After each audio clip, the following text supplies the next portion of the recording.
Well, congratulations. 6 of you survived 13 weeks of NFL ridiculousness to make it to the playoffs. The Alaskan Arctics basically had to win to guarantee their spot, and oh, did they, with a 52-point blowout against Blue Blue Blue. Guess one of you was more distracted than the other at MFF, huh? For the Blues, Drew Brees barely showed up. Something called a Matt Lacosse added a goose egg to the board, and Chicago gave up 27 points to the Giants, a team whose best quarterback right now might be their star wide receiver. Mallow, on the other hand, survives despite hometown hero Julio Jones putting up less than 2 points, basically because Philip Lindsay decided to go into beast mode for 157 yards and 2 touchdowns. So congrats to Mallow, you got that first playoff spot. As for the second playoff spot, that goes to the Hard Luck Collies, who sneak in with a win against the #1 team in the league, the Jay Cutler Hate Zone / the Connors. Man, I cannot wait for this season to be over so I can go back to using one name for that fucking team. Callie's team watched both of their star running backs go out with injuries, although at least with their new namesake, it was after scoring 19 points. But it was hometown hero for both, Tariq Cohen, that won it for the Collies.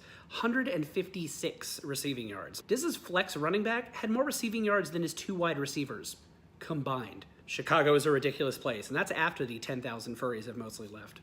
And of course, with 2 teams getting in, that means 2 teams getting out. In addition to the Blues falling, Inebriated could have secured a spot this week with a win over the struggling Utopian Nubbins, and they even managed to beat out the Collies on tiebreakers by a whole 7 points for the whole season. But Kirk Cousins let the team down, again, with just 10 points on the day. And Adam Vinatieri did nothing in the most boring NFL game to date. The Mews get the win, lock up that 2nd seed, and a week off, which will be an extra week for them to see if they can get a new tight end with Greg Olsen out for the year. Todd Gurley, still a beast. The rest of this week's games also happened, but they didn't really matter because the playoffs were basically set at that point. The defending champion Jacksonville Foxes took down Icing the Liquor in a week that saw TAU's home team have to release one of the best running backs in the league, capping off a comeback season for the Foxes and a year of epic disappointment for the Liquors. Like Green Bay levels of disappointment. But at least Mike McCarthy's gone. The backfield Bunnies sneak past the fumbling Fox-Coons, with both teams scoring in the 60s, putting the Bunnies at 4 wins on the year and the Fox-Coons ending the year on a 5-game losing streak. And swishing Foxtails annihilated Quarterbuck Sneak for 36 points, keeping the Foxtails out of the cellar and continuing the great Buck tradition of ending the season like he ends conventions by getting absolutely creamed. Playoffs? Playoffs? You kidding me? Playoffs? Come on, you knew that clip had to be coming. Congratulations to the Jay Cutler Hate Zone / the Connors and to Utopia Nubbins. You both get buys this week. And just in time for Callie, since his new namesake will be taking a week off to rest that ankle. Callie, I suggest you spend this week praying. Oreo, I suggest you spend it learning how to be good at fantasy football again. You lost 3 of your last 5, and those 2 wins were not exactly mind-blowing. In our 2 playoff matchups this week, Quarterbuck Sneak takes on the Alaskan Arctics in the 4 versus 5 matchup. These 2 original franchises have never met one another in the playoffs, with the Bucks taking 5 of their 8 regular season meetings, including the last 2. But the Bucks have never won 3 straight against the Arctics in franchise history. The Arctics are 1-1 in quarterfinals matchups, while the Bucks are 1-2, registering their only win back in 2012.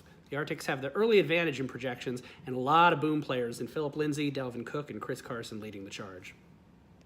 And in our 3 versus 6 matchup, the Jacksonville Foxes take on the Hard Luck Collies. The Collies hold a 6-4 advantage all time and a 2-1 advantage under their current GMs. And these franchises met in the quarterfinals back in 2013, with the Hard Luck Collies taking down the fabulous Foxes in a 50-point blowout. That game has also been the only appearance for the Foxes in their franchise history in the quarterfinals, with the team entering the playoffs on a bye during their championship run last season. The Collies, meanwhile, are 2-3 in the quarterfinals, and that includes a win in 2014, scoring 168.5 points, the highest score in league history, playoff or regular season, and their first win on a march to their 2014 championship.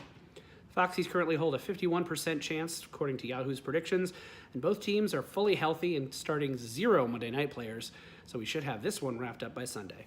Quick reminder that our non-playoff teams are now locked, so you are welcome to participate in the consolation bracket with the team you currently have. Of you playoff teams, you are welcome to make ads throughout the week. Congratulations to everyone who made MFF such a huge success this year, raising $92,000 for charity. All of you rock. The Washington Capitals are still Stanley Cup champions. Good luck, have fun, and as always, DFTBA.